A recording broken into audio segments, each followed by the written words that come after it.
Hello, good morning. Reiki level first in Hindi, इसमें आज हम देखेंगे रेकी के प्रिंसिपल्स।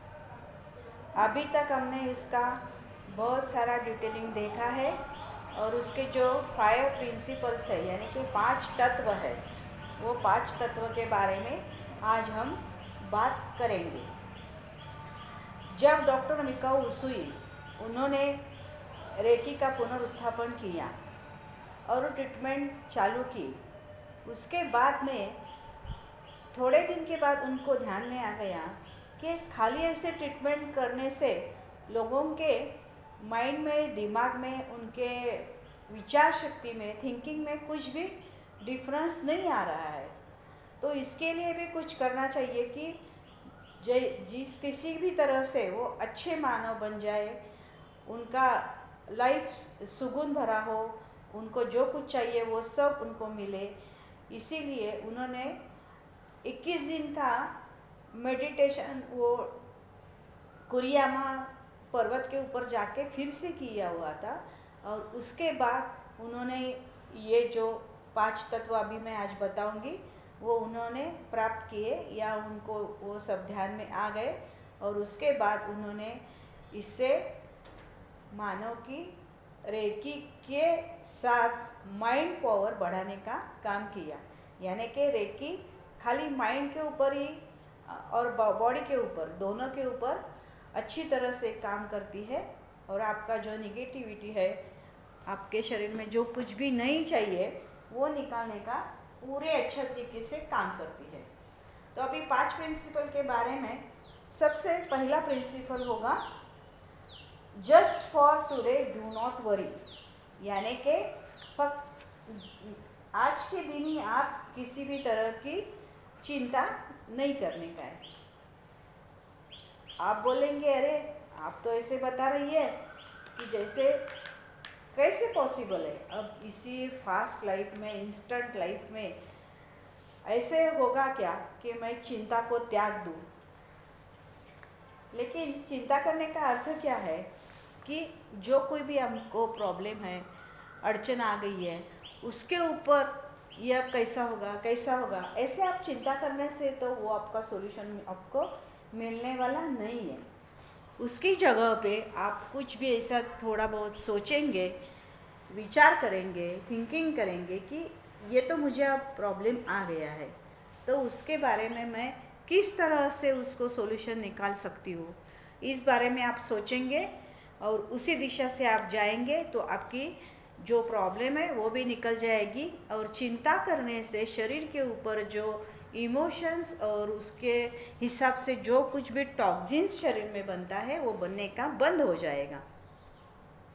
भविष्य के विषय में भी चिंता करना निरर्थक है। यह कहावत है कि जीवन में सर्वोत्तम प्राप्त करने की अपेक्षा करो, और जब आपको कुछ ऐसा प्राप्त हो जिसकी आपने अपेक्षा नहीं की थी तो यह समझो या विश्वास करो कि वर्तमान परिस्थितियों में तुम्हारे लिए वही सर्वोत्तम है। यदि कुछ भी ऐसा होता है जो नकारात्मक प्रतीत हो तो वह भी तुम्हारे सीखने के लिए एक पाठ है। जैसे भी सही, उस स्थिति के सृजनकर्ता आप स्वयं ही हो, भले ही वह अचेतन स्तर पर हुआ हो, उससे भी सबक लो। इसीलिए इस बात का आभार मानो कि वह स्थिति भी व्यतीत हो गई और अब आप उस विपदा से मुक्त हो और यह मानकर आगे चल पड़ो। यानी कि ये हुआ just for today do not worry, खाली आज के दिन ही आप चिंता त्याग दो। उसके बाद आएगा just for today do not anger. Second, केवल आज के दिन क्रोध नहीं करना है, यानी कि मैं क्रोध नहीं करूँगा। आपसे फिर बोलेंगे कि अरे क्रोध तो किसको नहीं आता, क्रोध को हर एक को आता है और क्रोध करना नहीं है पता है, फिर भी उस वक्त हम कुछ नहीं कर सकते। जैसे क्रोध आना है वैसे आता ही है और उसी क्रोध में हम कुछ भी गलत कर बैठते हैं। कभी कोई मारपीट भी कर लेता है, मारझोट कर लेता है, किसी को मन से दुखाता है या किसी को हार्श बोलता है, तो इससे हमारे जो संबंध है वो भी बिगड़ जाते हैं और बिगड़ने के बाद जो सॉल्यूशन है वो तो उसका निकलता ही नहीं। इसीलिए पहले मैं तो ऐसे बोलूँगी कि आपका जो कुछ भी प्रॉब्लम है उसके बारे में पहले आप शांति से बैठ के आप सोच ले कि जो कुछ भी हुआ उसके बारे में मैं जो क्रोध करता हूँ वो करना ज़रूरी है या नहीं, और उसका बराबर था या मेरा बराबर था। ऐसे उसके बारे में थोड़ा सोचेंगे तो आपको पता चलेगा कि किसका सही या किसका गलत है। और फिर उसके बाद गलत है तो आप उसको ज़रूर डांट सकते हैं, लेकिन क्रोध करने से आपके शरीर में जो कुछ भी इमोशंस तैयार हो जाती है, यानी जो कुछ भी पीड़ा या टॉक्सिन्स तैयार हो जाते हैं, वो टॉक्सिन्स आपके शरीर में ही वैसे की वैसे रह जाते हैं और उससे आपके शरीर में जो कुछ भी बीमारियां हैं वो बढ़ने के लिए चालू हो जाती है। इसके लिए मैं आपको एक छोटा सा उदाहरण देना चाहूँगी। एग्जाम्पल ऐसा है कि सोचो यही रूम में हम सब लोग बैठे हुए हैं, 10-12 जन हैं, और हम कुछ बातें कर रहे हैं, कुछ हास्य विनोद कर रहे हैं, बोल रहे हैं, और अचानक से कोई बाहर से आता है और हमें बोलता है, अरे भाई लोग उठो उठो उठो, जल्दी भागो भागो भागो। हम पूछेंगे क्या हुआ भाई, ऐसा आप क्यों बोल रहे हैं? तो यदि वो बोलेंगा, अरे टाइगर आ गया है, टाइगर देखो अभी इधर ही आ रहा है, चलो दौड़ो भागो, जल्दी भागो जल्दी भागो। तो इसी वक्त हम सबके दिमाग में एक ही बात आएगी, चलो भागना चाहिए भागना चाहिए। इसीलिए हर एक उठ के खड़ा होगा और भागने की कोशिश करेगा। उसी वक्त हमारे शरीर में ऐसा होता है कि भागने के लिए हमारा ब्रेन हमारे शरीर को, बॉडी को ऐसी सूचना देता है कि अभी भागने का है, आप बहुत सारी एनर्जी तैयार कर लो, और उसी हिसाब से बहुत सारी एनर्जी आपके शरीर में क्रिएट की जाती है। और फिर हम थोड़ा सा उठ के चल पड़े, थोड़ा सा आगे गए, और बाद में फिर वो बताता है, अरे नहीं नहीं नहीं नहीं रुको यार, मैंने बस आप सबके लिए बस ऐसे ही आपका मैंने जोक किया था या मैंने झूठ बोला था, आप सब लोग क्या करते हैं, कैसी मज्जा होती है आप लोगों की, ये दिखने के लिए मैंने किया था। तो उस वक्त क्या होगा, हम सब वही के वही रुक पड़ेंगे, आगे जाने की सोचेंगे ही नहीं। और ये तो मजाक हो गया, लेकिन इस मजाक में हमारे शरीर में, बॉडी में जो कुछ भी एनर्जी तैयार हुई थी, वो एनर्जी क्या होगी, वो एनर्जी वही की वही हमारे शरीर में रुक जाएगी। अब वो एनर्जी तैयार हुई है तो उसे बाहर तो निकालना चाहिए, लेकिन हम उधर ही रुक जाने के बाद वो एनर्जी हमारे शरीर में जिधर किधर भी हमारे बॉडी के पार्ट्स में, साइड में जिधर जगह मिलती है उधर वो जाके बैठ जाती है। इसी तरह से धीरे धीरे धीरे हमारे शरीर में टॉक्सिन्स बढ़ते जाते हैं। ये जो प्रोसेस हुई, एग्जैक्टली यही प्रोसेस जब हम क्रोध करते हैं तब होती है। इसीलिए हमें ये निश्चित करना है कि केवल आज के दिन ही मैं क्रोध नहीं करूँगा। दूसरों के प्रति अपनी प्रतिक्रियाओं का विश्लेषण करके हम यह जान समझ पाते हैं कि किन किन चीज़ों के प्रति अब भी हमारे अंतर में राग भाव विद्यमान है, और प्रतिकूल अवस्था में उस राग भाव में परिवर्तन आते रहते हैं। इस प्रकार जब कोई आपको गुस्सा दिलाता है तो उस समय उस क्रोध भावना को रोकने की चेष्टा करो, जिससे आप अपनी प्रतिक्रिया के प्रति जागरूक भाव से सावचेत हो सको और समय रहते उस क्रोध भाव पर नियंत्रण कर सको। इस अभ्यास से आपको विदित होगा कि जब क्रोध आ चुका है तो उसकी अभिव्यक्ति के बीच में उसे रोक पाना असंभव है, और उस बीच में रोकना या उसका दमन करना भी वांछनीय नहीं है। इस समस्त अभ्यास का मूलतः उद्देश्य यह है कि आप अपने क्रोध की जड़ों को जान समझ सको। यानी कि क्रोध बहुत ही विसंगतिपूर्ण ऊर्जा है जो शरीर में अनेक रोगों को जन्म देती है। इसलिए ऊर्जा के प्रति रचनात्मक दृष्टिकोण अपनाने से ऊर्जा के स्वरूप में परिवर्तन कर लेना बहुत लाभप्रद होता है। इसलिए आज के दिन आप क्रोध मत कीजिए और परम प्रभु के प्रति कृतज्ञता बोध से भर जाइए।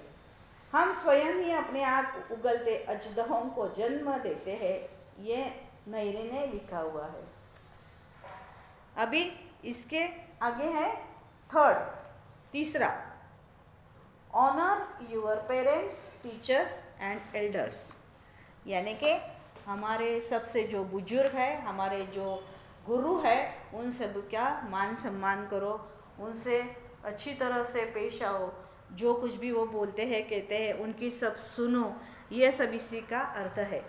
ये अभी अभी के जो जनरेशन है उनके बारे में ही इनको थोड़ा बताना पड़ेगा, नहीं तो अभी तक तो सभी लोग ऐसे मानते आए हैं, करते आए हुए हैं। फिर भी ये ज़रूरी है कि आप हर एक का ऑनर करो, उन पेरेंट्स का ऑनर करो, क्योंकि हम जब आपके प्रभामंडल को जीवन शक्ति से जोड़ने की सीधी सादी युक्ति हेमेटिक विज्ञान में बताई गई है। आप 3 से 5 मिनट तक अपने पाँवों को चौड़ा करके खड़े हो और अपने दोनों हाथों पर ऊपर उठा ले, जिससे बाई हथेली ऊपर की ओर और दाहिनी हथेली नीचे की ओर हो। आसपास के क्षेत्र में जो चुंबकीय ऊर्जा प्रवाह है वह आपकी बाई हथेली में प्रवेश करता है और हृदय के पास जो अनाहत चक्र तथा मणिपुर चक्र है उससे गुजरकर समस्त शरीर को ऊर्जावान बना देता है और अतिरिक्त ऊर्जा दाहिनी हथेली से नीचे प्रवाहित हो जाती है। यदि यह अभ्यास प्रातः काल किया जाए तो आप ऊर्जावान अनुभव करोगे, और यदि सायंकाल करेंगे तो शरीर दबाव या तनाव उनसे मुक्त होगा।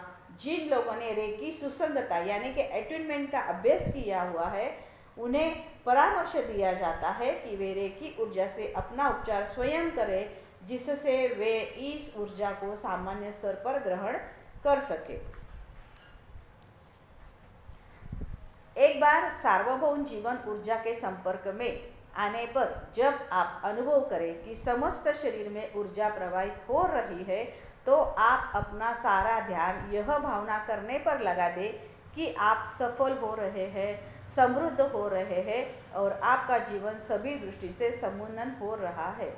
उस अवस्था में जीवन ऊर्जा आपकी अंतरात्मा के सभी द्वारों को सबल बना देगी और सार्वभौम जीवन ऊर्जा में अंतः प्रवाह के मार्ग खुल जाएंगे। यह ऊर्जा अपनी चुंबकीय शक्ति के द्वारा उन सभी वस्तुओं से संबंध स्थापित कर लेगी जिन्हें आप जीवन में पाना चाहते हैं। इसके बाद अगला कदम आपके लिए यह होगा कि आप अपने लक्ष्यों को प्राप्त करने के लिए रचनात्मक प्रयास आरंभ कर दें। सफलता और समृद्धि केवल सकारात्मक धारणा करने भर से ही नहीं आ जाती, ब्रह्मांड की आधारभूत शक्ति भी जीवन ऊर्जा से जुड़नी चाहिए, तभी उसमें सक्रियता आ सकती है। और ये जुड़ने के लिए आपके जो गुरु है, आपके जो माता पिता है, आपके जो एल्डर्स है, टीचर्स है, वो सभी से आपको जो ऊर्जा प्राप्त होती है, जो आशीर्वाद मिलता है, वो उसी से ये सब प्राप्त हो सकता है। अब 4th यानी कि 4 नंबर का है, केवल आज के लिए मैं अपना काम ईमानदारी से करूँगा।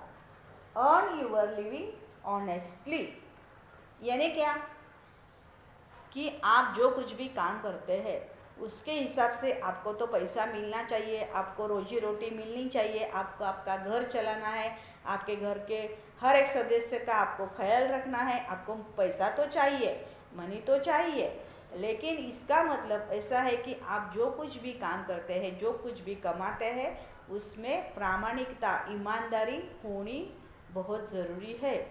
यानी कि आप 10 रुपये का कुछ भी आपका आइटम है तो आप 12 रुपये में बेचो, 15 रुपये में बेचो, लेकिन 10 रुपये का आप उसमें मिलावट करके कुछ करके वो 100 रुपीज़ को बेचोगे, लोगों के जीवन के साथ खेलोगे, तो ये बहुत बुरा होता है।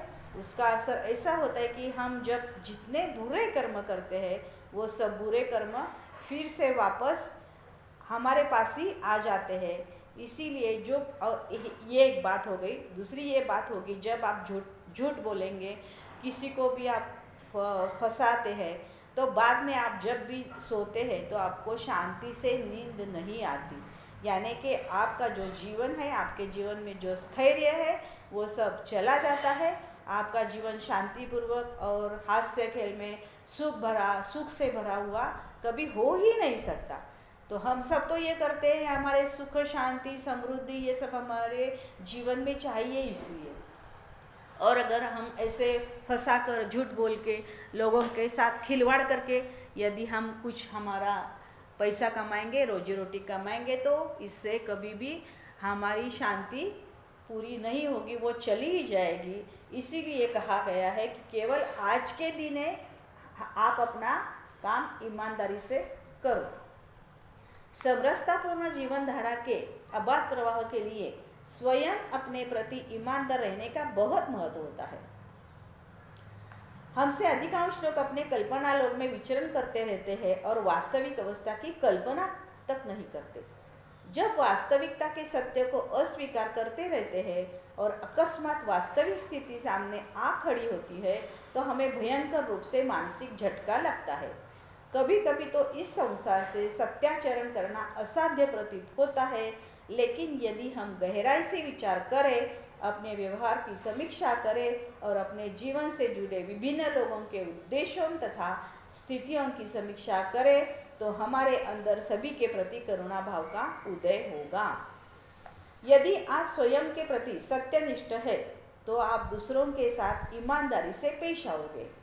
उस अवस्था में आपके लिए औरों के साथ वैसा व्यवहार करना सरल होगा जैसे व्यवहार की आप औरों से अपेक्षा करते हैं। जब आप अपना कार्य ईमानदारी से करेंगे, तो आप परम सत्ता के विराट उद्देश्य के प्रति सत्यनिष्ठ होंगे।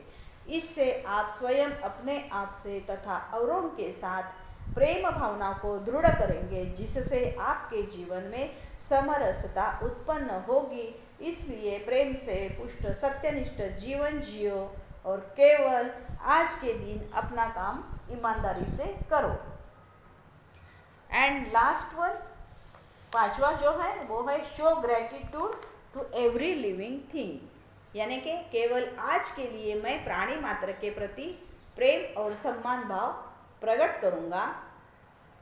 यह सत्य है कि हम सभी एक परम प्रभु की संतान हैं। यह भी स्पष्ट है कि जीवन के सभी स्वरूप एक दूसरे पर आश्रित होते हैं। पृथ्वी पर जो विनाशकारी परिवर्तन हाल के वर्षा में हुआ है, वे प्रमुखता पर्यावरण संतुलन के प्रति मानव के उपेक्षा भाव के कारण हुए हैं। अब हम समझ पा रहे हैं कि यदि मानव जाति को संपूर्ण विनाश से बचाना है, तो हमें आत्म केंद्रित होने की प्रवृत्ति त्यागनी पड़ेगी, जिसके चलते हम प्रकृति पर नियंत्रण करना चाहते हैं। साथ ही हमें प्राणी मात्र के प्रति प्रेम और समादर करना सीखना होगा। वास्तव में कोई भी पदार्थ ठोस पदार्थ नहीं है। भौतिक विज्ञान के अध्ययन के फलस्वरूप आज हम जानते हैं कि हम सभी एक समग्र ऊर्जा के परिणाम हैं और वह ऊर्जा एक ही स्रोत से आती है। जब हम स्वीकार करते हैं कि हम अपने अस्तित्व की ही विभिन्न पहलू है और वह अस्तित्व सभी को प्रभावित करता है, इसी प्रकार जब हम अन्य प्राणियों का अस्तित्व स्वीकार करते हैं, तो उनका प्रतिबिंब हम अपने में देखते हैं। इसका परिणाम स्वरूप विधायक ऊर्जा चाहे हमारी ओर संप्रेषित की जाए अथवा अन्य प्राणियों की ओर, वह समस्त पृथ्वी के प्राणियों का उपचार करने में सहायक होती है। इस समग्र जगत में प्रत्येक मानव, पशु, पक्षी, पेड़ पौधे और खनिज पदार्थ गिने जाते हैं। अन्य सभी के प्रति प्रेम और आदर भाव प्रकट करना, स्वयं अपने तथा पृथ्वी माता के प्रति प्रेम दर्शाना और आदर भाव प्रकट करना है। यानी कि फिर से लास्ट में एक बार 5 रेखी के सिद्धांत बताती हूँ। केवल आज के दिन मैं अनुग्रहित होने की भावना जीऊंगा। केवल आज के लिए मैं चिंता नहीं करूंगा। केवल आज के लिए मैं क्रोध नहीं करूंगा। केवल आज के लिए मैं अपना काम ईमानदारी के साथ करूंगा और केवल आज के लिए मैं प्रत्येक प्राणी के प्रति प्रेम और आदर भाव व्यक्त करूंगा। ये 5 प्रिंसिपल्स के साथ, अगर सिद्धांत के साथ हम जीते हैं, तो हमारा जीवन रेकीमय, शांतिमय और सुख समृद्धिमय बनेगा। तभी आप अपने जीवन में इसी को अंगीकार करने का जरूर प्रयास कीजिए। आगे का जो है पार्ट वो अगले वीडियो में देखेंगे। धन्यवाद, थैंक यू, बाय बाय।